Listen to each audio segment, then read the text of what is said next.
Hi, I'm Guy. This is the Guy Our Cook Report. And recently we talked about making your WordPress site faster, and I gave you the link for the SiteGround document that they created on making your site faster. I've hosted my site at SiteGround. If you go to the show notes, theguyOurCookReport.podbean.com, you get the link we're talking about here, and that's the tutorial from SiteGround on how to optimize the performance of your WordPress powered site.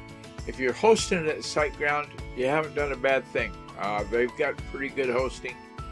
So I want you to take heed of this or pass it on to someone that you're paying to optimize your WordPress powered blog. And say, here's what I think you need to take a look at. You can do the site audit with the tools in the Web Developer toolbar in Google Chrome. So I think that that's got enough of this sermon. I want you to have a great day.